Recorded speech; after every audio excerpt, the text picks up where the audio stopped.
everyone. This is Amber Guns, the CEO of Austin Technology Council. And for our ATC interview, I am very excited to have Janice Omadeke, who is the CEO and founder of the Mentor Method. Welcome, Janice. Hi, thank you for having me.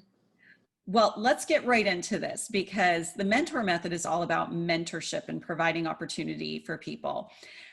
How has mentorship impacted your ability to be a founder and a CEO and to grow in those roles? Mentorship has been one of the most critical components to building the Mentor Method. As a first-time founder, even with my certification in entrepreneurship from MIT and strategic management from Harvard, there's still a lot that you won't fully understand until you're building your business. So I've been fortunate to have incredible mentors from diverse backgrounds and experiences be able to address areas of growth and development while also helping balance that human aspect of creating a business too.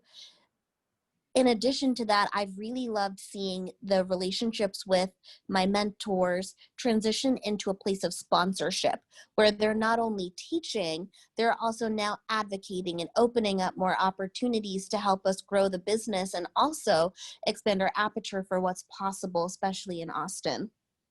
Wonderful.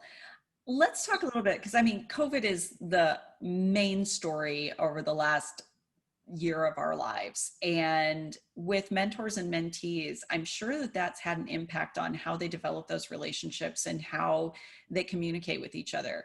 Can you talk about some of the changes that you've seen at the Mentor Method and just in general of what that relationship now looks like for people? Yes, we're seeing an increase in the desire for mentorship, which has been amazing for the business because of the way in which we're matching people and the fact that companies can create mentorship programs in under an hour using our technology. The reason for that is because of sheltering in place and because of COVID and everything else that's happened in 2020 and will be taking place early 2021, there's increased isolation from working from home and sheltering in place. And people are really starting to understand the need for not just meeting people, but fostering meaningful connections, connections that will help them improve their careers, but also just somebody that they can count on, somebody that they can look forward to communicating with. And so because the Mentor Method is always focused on that, since its inception, we have seen an increase in requests for our product. We've also added additional features such as group mentorship so that people are able to connect with more than just a one-on-one or two-on-one dynamic, but 10 to 12 individuals that can form these working groups, recognizing that they've been matched using a powerful system so that it's not just ad hoc, a random combination of individuals. There is that underlying chemistry that ensures trust, vulnerability, openness, all the things that you would want in a sustainable relationship, whether that's mentorship or not. Wonderful. I want to talk about you for a minute because we were introduced almost 3 years ago when you were part of the first Mass Challenge Austin group. And one of the things that impressed upon me is that you are a person of firsts. And you're the first generation American, and there are so many firsts in your story of how you were the one to walk through the door the first time. And more importantly, I think where I want to go with this is there are so many people out there who miss opportunities because they're afraid to be that first person in the company or on that team. And your vulnerability and your gumption to be that first person and to hold that door open, but also identifying people who are holding the door open for you is, I think, a massive strength for you. So tell us a little bit about how you've experienced being a first and also identifying those people that are first. Being the first is an interesting thing. I'm so glad that you asked this because it's making me reflect on it as well. My view on it has always been just because it hasn't been done doesn't mean that it's impossible, right? Being the first doesn't necessarily mean that the opportunities weren't awarded previously or there were significant barriers. It might just be a different approach to getting in the door. And in a world, especially where pattern matching is so prevalent, it's very humbling to be the first in certain situations. And I do take that seriously. If I'm the first Black woman-owned business in an investor's portfolio, I recognize that they will be watching very closely what we do, how we interact with our customers, how the company scales, how I present myself, how the team presents itself.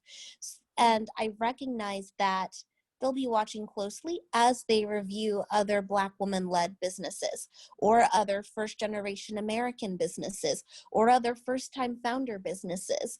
And I want to ensure that we are a positive representation of whatever intersectionality I just listed, so that it's easier for the second, third, 100th person that they meet to get to a yes, whether that's a yes for investment, yes for a sale, being invited to the table, whatever that is. I know that there's an opportunity to make it easier for others, and I'm resilient and I'm capable, and I don't take that lightly. That's wonderful. And you do such an amazing job with it. So kudos Thank to you. you, and thank you for that work, because when I did technical recruiting years ago, there were so many people that opted themselves out of jobs because they didn't think that they could handle being the first person on that team or in that company that looked like them or sounded like them. So I think this is an important thing, and I'm glad that you're leading on that in our community. Thank you. I think it's partially because of my parents as well. They immigrated to the US alone. They didn't even know each other when they immigrated independently. So seeing their journey and seeing that they were the first people to immigrate to America in our entire family, that completely changed the course of history for the Omadeke family bloodline. And that's not lost on me. And seeing what they accomplished, the lives that they've changed through that, I've just always seen that as an example and a cornerstone of my early development and my entire life. So I think that also made it a lot easier to comprehend and be ready to be the first, since they did that so successfully and were incredible role models. Wonderful. So what's next on your horizon? What are the big plans that you have for yourself and for the business? World domination. um, 2020, as challenging as it was, there were also a lot of gifts. As I mentioned before, companies are now recognizing that their legacy ways and the status quo of fostering these meaningful connections simply isn't working. And people are demanding and expecting more, which is amazing. I love seeing the way in which employees are feeling empowered to ask for what they want, and companies are being held to task to deliver upon that. So we're anticipating a very active 2021 as those market shifts remain sustainable and become permanent fixtures. So more companies wanting to increase their mentorship activities, increase their employee engagement and retention, and really show that they've been listening to their employees for the entire year, and really showing that they value their employees and value their development through creating more meaningful connections that increase productivity, increase retention, leadership development, and more. So we're really looking forward to that. We're also exploring channel partnerships with organizations that have a similar ethos alignment, so that the rising tide can lift all boats. And I'm looking forward to seeing where this new crop of chief diversity officers and this focus on DEI goes within 2021.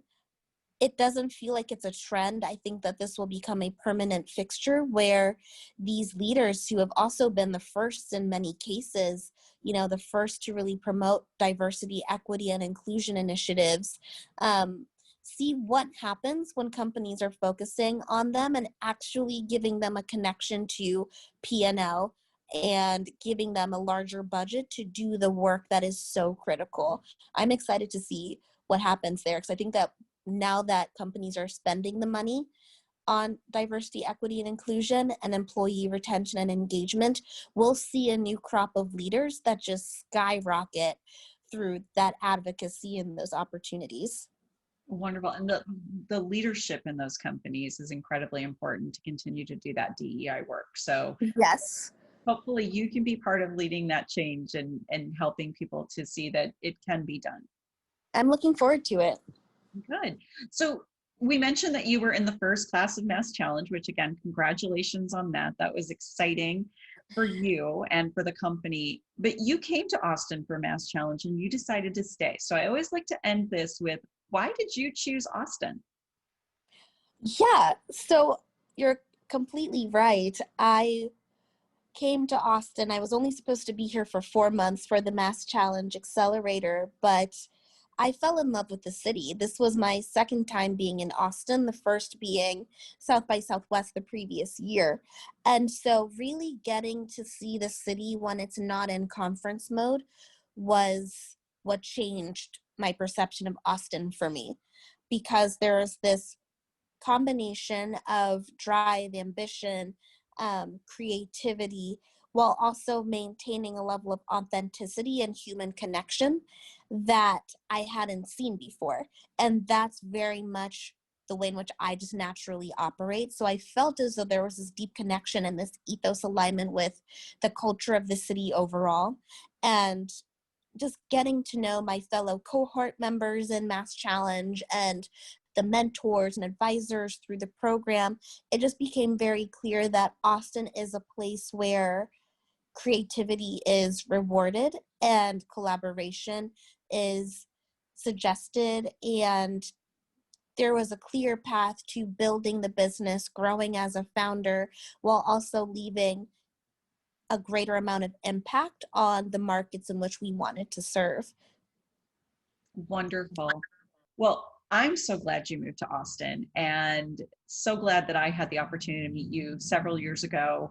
And just as every other time that you and I've had a conversation, I feel that I've learned something more and I've got a lot more energy and excitement than I had prior to all of our conversations, and your energy and your enthusiasm for the work that you do, and more importantly the impact that you're having on our community is enormous. So I thank you, and I look forward to seeing you in person again when it's safe for all of us to get together. Thank you, Amber. You have a wonderful day.